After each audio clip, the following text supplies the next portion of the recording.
Magandang umaga po sa lahat. Good morning everyone. Nandito po ako sa Baler, sa probinsya ng Aurora, sa Luzon.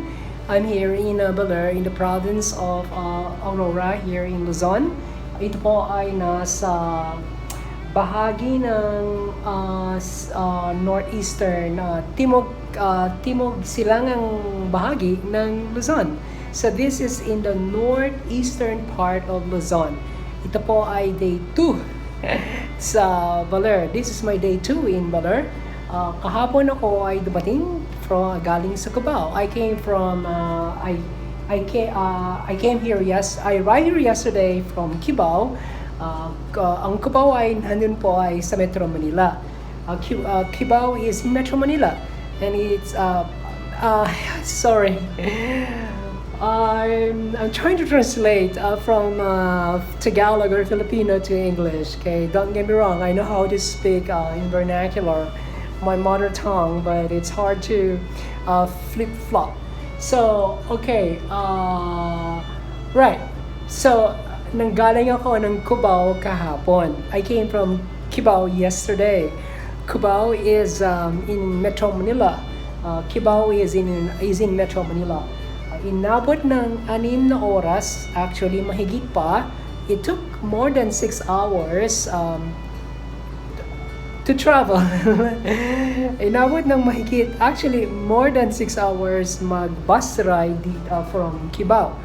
Dahil may traffic sa EDSA, because of the traffic in EDSA, kahit maaga-maaga, although it's very early in the morning at alas 4:30 ng hapon. Although so it was 4:30 did I say hapon ng umaga?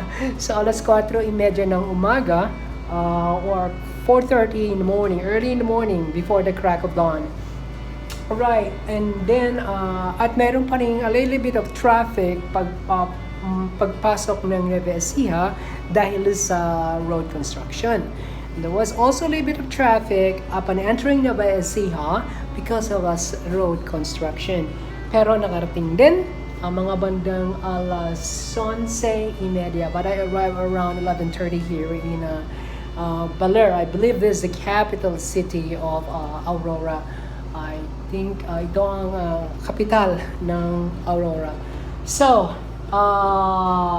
pangalawang araw ko po ito. This is my day 2. I'm inside the hotel. So, nasa loob ako ng hotel. Medyo maingay. It's a little bit noisy because of because yung AC ay nakabukas. It's a little bit noisy because the AC is on. It's hot here in Baler. Mainit dito sa Baler.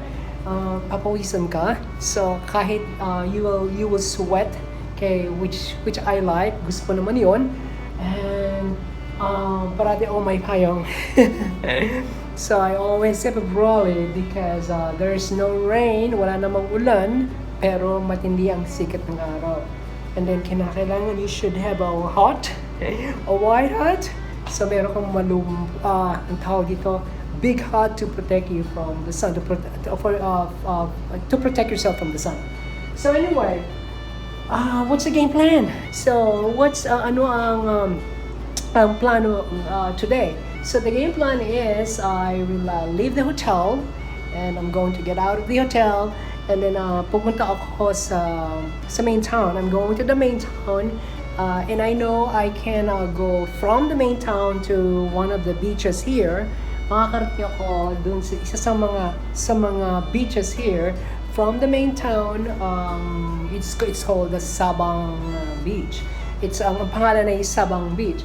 And then I think malapit doon yung ancestral home ni Aurora, Quezon. I believe the ancestral home of Aurora, Quezon is also nearby, stone throw away.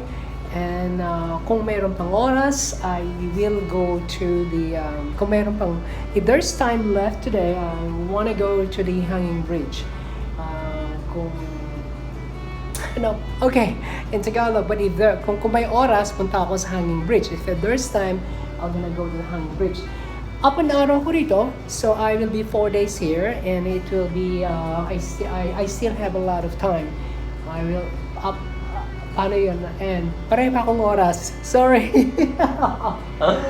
I'm not so good in flip-flopping and translating. So I'm still here for a few days, and I will be able to explore most of the province of Aurora. At ma-explore ko ang karamihan ng Aurora, and that includes Dipakulaw, and kasama ang Dipakulaw.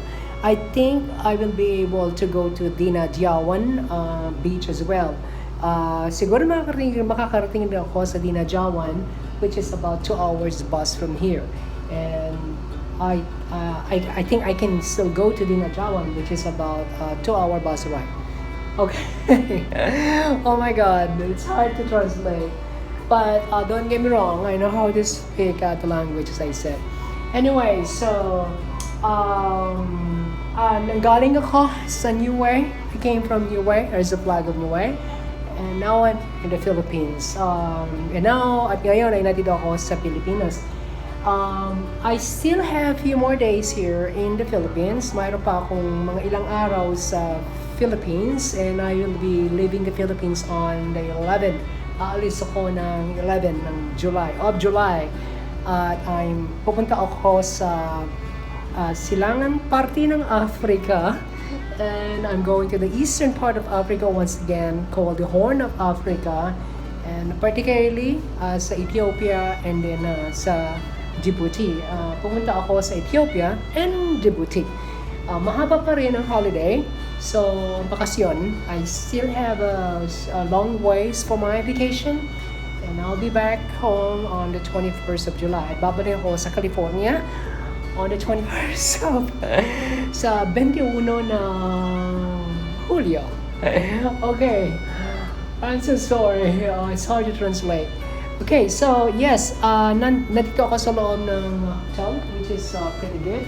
Okay naman, right? Kanya lang, medyo mainit, but it's a bit hot, although there is an AC. Because it's a massive room, and I think malaki yung kwarto, but it looks like the AC is not quite powerful just to cool the entire room. But it does the business. Okay, pero gumagana naman siya. And then this morning, I washed my clothes. I hanging right there, natural hand wash as well as sun dry. Kamay lang at araw ang mag-dry. Anyway, so I'm right here. Nandito ako sa loob, and lalabas ako ng yan ang napakainit. I have to close the door. I have to shut the door. Sara ko yung pintuan dahil baka umasok yung lamok. Mosquito might enter. Alright, so here it is.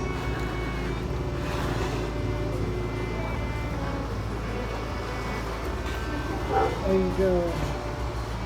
So right here, so you can see the mountain. So makita niyo yung kabundukan. Good morning. So you see all the mountains there, and there's a dog barking. Merong asong tumatakol. And I think this one is a